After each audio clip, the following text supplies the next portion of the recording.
Telugu Desam MLA అభ్యర్థి కోట్ల సూర్యప్రకాష్ రెడ్డి గారు ఒక ప్రెస్ కాన్ఫరెన్స్ పెట్టి ఏదో ఎక్కడో యాక్సిడెంట్ జరిగిందని, ఆ యాక్సిడెంట్ నాకు సంబంధం అని, ఏదో మా పని మనుషులు ఎవరో ఏమో అని అన్నారని, ఎవరో సూసైడ్ చేసుకున్నారు. ప్రకాష్ రెడ్డి గారు మీరు సీనియర్ కదండి, మీరు సీనియర్, దాదాపు 75 ఏళ్ళు దగ్గర. మీరు ఏదన్నా కానీ ఒక రిపోర్ట్ మీ నోటీస్కి వచ్చినప్పుడు మీరు దాన్ని జాగ్రత్తగా స్టడీ చేసి నిజాలు ఏమని చెప్పి కన్ఫర్మ్ మాట్లాడాలి. కానీ ఏమీ కనుక్కోకుండా ఎక్కడో ఏమో పేపర్లో ఎవరో ఏదో రాసినారని చెప్పి పేపర్ క్లిప్పింగ్ చూసుకొని ప్రెస్ కాన్ఫరెన్స్ అడ్రస్ చేసి నిజం చెప్పాలంటే అనుభవం ఉన్న రాజకీయ నాయకులు, అంటే ఎస్పెషల్లీ మంత్రి పదవులు అట్లా చేసిన వాళ్ళు ఎప్పుడు కూడా ప్రెస్ కాన్ఫరెన్స్ పెట్టే ముందర 1-2 సార్లు ఫ్యాక్ట్స్ కనుక్కుంటారు. ఎందుకంటే ఫ్యాక్ట్స్ కనుక్కోకుండా ఊరికనే మాట్లాడితే అది నానా పులి వచ్చే కథ టైప్ అయింది. మనం ఒక బాధ్యత గల పోస్టులో ఉన్నప్పుడు ఎప్పుడైనా కానీ మనం ఏం మాట్లాడినా కూడా దాని వెనకాల నిజాలేమి అనేది ఖచ్చితంగా మనకు ఎవరో ఊరికే చెప్పి మనం ఏదో చెప్పిన మాటలు విని మనం మాట్లాడేది చాలా పొరపాటు. ఒకసారి పబ్లిక్ మనం మాట్లాడే దాని మీద నమ్మకం పోకుంటే మళ్ళీ రాదు. రాజకీయ జీవితంలో నమ్మకం అనేది చాలా అత్యంత అవసరం.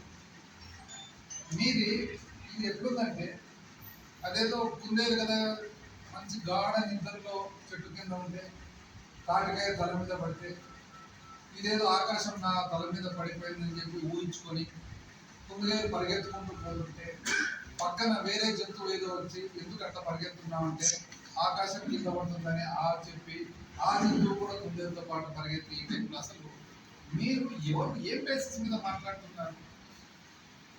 అసలు బేసిస్ ఏమి? ఏదో పేపర్, తెలంగాణకు సంబంధించిన పేపర్ రిపోర్ట్. ఆ పేపర్ కూడా ఏ రిపోర్టు?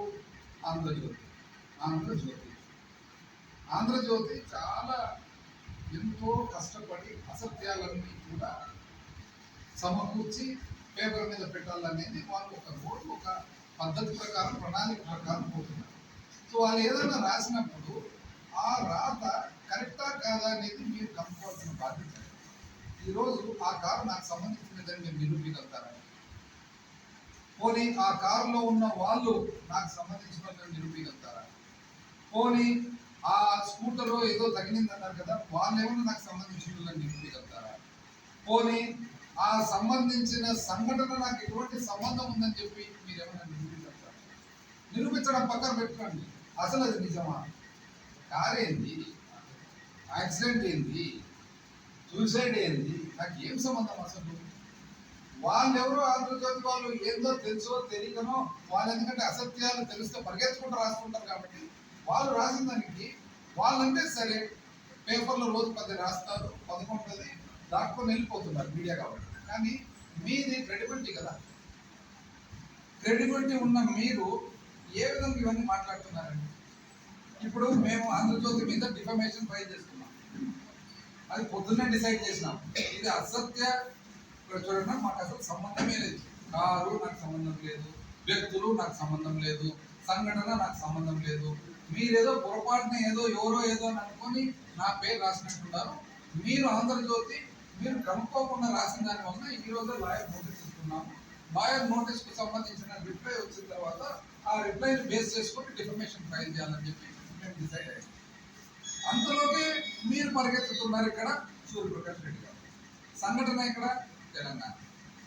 ఈ ప్రెస్ మీట్లో మళ్ళా పక్కన ఒక ఆయన మేధావుల సంఘం ప్రెసిడెంట్ ఉన్నాడు. ఆయన పక్కన చట్టము తన పని తను చేస్తుంది అంటే ఇది చెప్తున్నాడు అనమాట. యాక్సిడెంట్, దానికి ఎన్నో యాక్సిడెంట్ జరుగుతున్నాయి, దానికని ఈయన చెప్తాడు. అంటే అసలు సంబంధం లేని విషయాన్ని ఈయన మాట్లాడతాడు. ఈయన మాట్లాడడానికి మేధావుల సంఘం ప్రెసిడెంట్ పక్కన ఆయన వేస్తాడు. చట్టము తన పని తను చేస్తుంది. చట్టము తన పని తన మంత్రాలయంలో కూడా చేసింది, లాడ్జిలో సరిపోయింది. మంత్రాలయం లాడ్జిలో చట్టం తన పని చేయలేక కాబట్టి మీరు ఇట్లాంటి అనవసరమైన ఉచిత సలహాలు, అంటే దీన్ని ఉచిత సలహా అని ఎందుకంటారంటే సలహా ఎప్పుడు కూడా పెట్టుబడితో పాటు కూడింటే జాగ్రత్తగా ఇస్తారు సలహాలు. పెట్టుబడి లేని సలహాలు ఉంటాయి చూడండి, అంటే దానికి ఇన్వెస్ట్మెంట్ ఉండదు, సేల్స్ ట్యాక్స్ ఉండదు, ఇన్కమ్ ట్యాక్స్ ఉండదు. ఇన్కమ్ ట్యాక్స్ సేల్స్ ట్యాక్స్ లేని సలహాలు ఇస్తే ఇట్లుంటాయి అన్నమాట. ఇట్లాంటి సలహాలు విని సూర్యప్రకాష్ రెడ్డి గారు పాపం ఇంత మంచి పండు వయసు 75 ఏళ్ళు ఏదైనా గుర్తుంటే ఆయన ఇప్పుడు ఈ పండు వయసులో ఇట్లాంటి ఉచిత సలహాలు విని ఆయన అసలు మాట్లాడుతున్నారంటే నాకు ఆశ్చర్యం ఉంది. ఎందుకంటే క్రెడిబిలిటీ పోగొట్టుకుంటా కనుక్కోండి. అసలు ఎవరికి సంబంధించినది, అసలు వెహికల్ ఎవరిది, ఆ వెహికల్ లోపల ఉన్న వాళ్ళు ఎవరు, అసలు తగిలించిన వాళ్ళు ఎవరు, అసలు ఏమైందని కనుక్కొని మీరు రాయల్సిన రాసిన నాకు సంబంధం లేని విషయం మీరు ఇమీడియట్ నాకు రెస్పాండ్ కానీ, లేదంటే ఫోర్స్ టు ఫైల్ డిఫర్మేషన్. ఇంకోటి ఏమంటారు నెక్స్ట్, ఇది గిఫ్ట్ రిటర్న్ గిఫ్ట్ తప్పే ఉందండి. ఇప్పుడు మనకు ఎవరన్నా కానీ మోసం చేసి అన్యాయం చేసి మనకు ఒక గిఫ్ట్ రూపంలో ఇచ్చిపోతే రిటర్న్ గిఫ్ట్ ఇవ్వమని ఇవ్వమా? భగవద్గీత ఏం చెప్తారు? గిఫ్ట్ ఇస్తే రిటర్న్ గిఫ్ట్ ఇవ్వాలని కదా భగవద్గీత చెప్తారు. అన్యాయం మోసం జరిగినప్పుడు గిఫ్ట్తో పాటు రిటర్న్ గిఫ్ట్ ఇస్తాం. ఎట్లా ఇట్లుంటాము? కేసీఆర్ గారు ఏమన్నారు? గిఫ్ట్ ఇస్తే రిటర్న్ గిఫ్ట్ ఇస్తామన్నాడు, అంతే కదా. రెండో పాయింట్, నేనేదో కారు ఆపి నేను బెదిరిస్తున్నాను, నేను ఎప్పుడు అట్లా కారు ఆపి, మీరు కారు ఆపకుండా ఒక వ్యక్తి తెలిసిన వ్యక్తి పోతూ ఉంటే కిలోమీటర్ దూరం పోయి రిటర్న్ తిప్పుకొని వాపస్ ఆపి నోటికి వచ్చినట్టు దుర్భాషలాడినది మీరు. ఫోన్లలో ప్రతి ఒక్కరికి ఫోన్ చేసి దుర్భాషలాడుతుండేది మీరు. చాలా అసభ్యకరమైన మాటలు మాట్లాడుతుండేది మీరు. బెదిరిస్తుండేది మీరు. డెస్పరేట్ అవుతుండేది మీరు. మీరు ఇంతమందికి ఫోన్ చేసి ప్రతి ఒక్కరికి నియోజకవర్గం అంతా తెలుసు. దాపరికమా డోన్ పాత బస్ స్టాండ్ అడిగినా చెప్తారు, కొత్త బస్ స్టాండ్ అడిగినా చెప్తారు, రైల్వే స్టేషన్ అడిగినా చెప్తారు, ప్యాబిల్ బస్ స్టాండ్ అడిగినా చెప్తారు, బెదిరింపుల బస్ స్టాండ్ అడిగినా చెప్తారు. ఎవరిని బెదిరిస్తున్నారు? ఆ బెదిరింపుల సెక్షన్ కూడా ఎక్కువ డోన్ ప్యాబిల్. ఇది ఎవరికి తెలియదండి. ఎందుకు ఇట్లా ఊరికే అన్ని ఎలక్షన్ కమిషన్ ఒక పని చేయండి. ఎలక్షన్ కమిషన్ రిపోర్ట్ ఒక పని చేయండి సూర్యప్రకాష్ రెడ్డి గారు. ఎలక్షన్ కమిషన్ కు మీరు రిపోర్ట్ పెట్టండి. మీ ఫోను మీ సంబంధించిన వాళ్ళ ఫోన్లో కాల్ రికార్డ్ తీయమనండి. నా ఫోను నా సంబంధించిన వాళ్ళ ఫోన్లో కాల్ రికార్డ్ చేయండి. ఎవరెవరు బెదిరించినారో ఎవరెవరు ఫోన్ చేస్తారు ఛాలెంజ్ రాయండి. మీరు రాయండి. నేను బెదిరించినాను అంటున్నారు కదా, నేను కూడా రాసేది. మీరు ఎలక్షన్ కమిషన్కి ఏం రాస్తారంటే, నా కాల్ రికార్డ్స్ మీరు దయచేసి తీయండి, నా ప్రత్యర్థి బుగ్గన రాజేంద్రనాథ్ గారి కాల్ రికార్డ్స్ కూడా 2 తీయండి. ఈ 2 తీసి ఎవరిని బెదిరించినారని చెప్పి ఎలక్షన్ కమిషన్ ఇన్వెస్టిగేషన్ చేయమని. అప్పుడు నేను ఒప్పుకుంటాను. మాట్లాడితే ధైర్యం ఉంటే బయటికి రా అంటే, రోజు మేము ఏం పని చేస్తున్నాం అంటే, రోజు ఏం పని చేస్తున్నాం బయటనే కదా అంటే, ఎక్కడ అంటే మీ డెఫినేషన్ ఆఫ్ లోపల బయట నాకు అర్థం కాదు. ఇప్పుడు రోజు మనం బయట తిరిగి ఎక్కడ తిరుగుతున్నాము అంటే, ఏమన్నా ఆయన అమాయకంగా ఎవరు చెప్పడం లేదా మనం తిరుగుతున్నాము, లేదా మన పేపర్లు మీరు. అందుకని నేను చెప్తా, ఈనాడు ఆంధ్రజ్యోతి కొద్దిగా బాగా రాయండి అబ్బా, తెలియని వాళ్ళకు. మీరు ఎట్లా చేస్తారంటే రాయాలి మేము తిరుగుతుండేది. వాళ్ళు చదివేది ఓన్లీ ఈనాడు ఆంధ్రజ్యోతి. ఆ 2 పేపర్లు చదువుతారు, ఎవరు తిరగలేదు అనుకుంటారు, ఎందుకంటే మీరు రాయారు కాబట్టి. కనీసం మా కోసం కాకుండా ఆయన నాలెడ్జ్ కోసం అన్నా, తెలుగుదేశం వాళ్ళ కోసం అన్నా మీరు ఎంతో కొంత రాయండి. మేము ఎందుకంటే మేము పొద్దున్న నుంచి రాత్రి తిరుగుతూనే ఉన్నాము, మేము ఎక్కడ కూర్చోం. మరి మీరు ఎందుకు అట్లా ధైర్యం మాట్లాడితే ధైర్యం అంటారు? అసలు ఎంతసేపు ధైర్యం గురించి మాట్లాడేవాళ్ళు సూర్యప్రకాష్ రెడ్డి గారు, మీరు ఉపయోగించండి. మీరు అభివృద్ధి గురించి మాట్లాడండి. మీరు ఏం చేసినారు, ఏం చేస్తున్నారు, ఏం చేయబోతున్నారు. తెలిసి తెలియని విషయాలు మాట్లాడడం వదిలిపెట్టి, అసత్యాలను ఎవరో ఉచిత సలహాలు ఇస్తే ఆ ఉచిత సలహాలు మీరు మాట్లాడి మీరు క్రెడిబిలిటీని పోగొట్టుకొని, మీరు ఎటువంటి ఆధారం లేని ఆరోపణలు వదిలిపెట్టి డెవలప్మెంట్ గురించి మాట్లాడండి, అభివృద్ధి గురించి మాట్లాడండి. ఇది నా సలహా.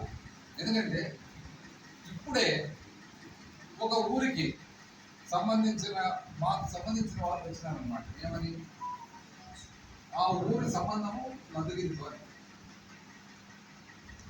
నేను పాపం కష్టమే, లద్దగిరికి రోడ్డు లేదు కదా, కష్టమైంది కదా పోయేదానికి అంటే, ఆ పెద్ద మనిషి ఏమని తెలిసిన పర్వాలేదు సార్, రేపు మనం ఎక్కుతాం. నేను ఇది వాస్తవం, ఫ్యాక్ట్ నేను చెప్తున్నాను.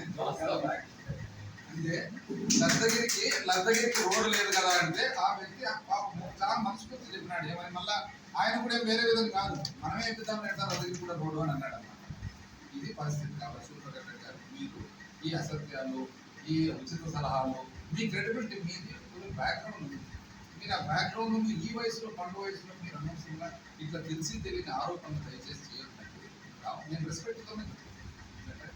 మీ వయసుకు కానీ మీ బ్యాక్గ్రౌండ్ కానీ రెస్పెక్ట్తోనే చెప్తున్నాను. ఏదన్నా కానీ మీరు మాట్లాడుతున్నప్పుడు ఖచ్చితంగా ఇప్పుడు అభివృద్ధి ఎక్కడైతే డ్రోన్ అంటే నవ్వుతున్నారు పబ్లిక్.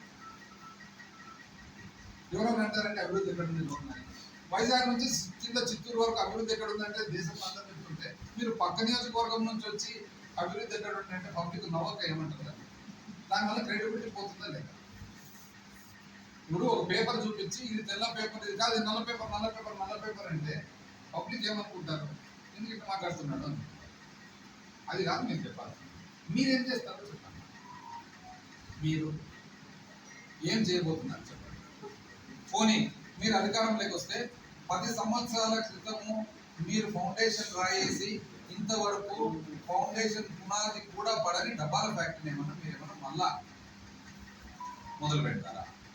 చెప్పండి. అట్లా ఏదో ఒక పాయింట్, నేను ఈ స్కూల్ కట్టిస్తా, ఈ కాలేజ్ కట్టిస్తా, ఇది చేపిస్తా, ప్రజల కోసం ఈ మంచి చేపిస్తా, అది చెప్పకుండా ఊరికే మీరు ఏదో ఎక్కడో తెలంగాణలో ఎవరో పేపర్ తెలుసో తెలియకుండా రాసినారంట. రాస్తానే ఆ పేపర్ చదివి మీరు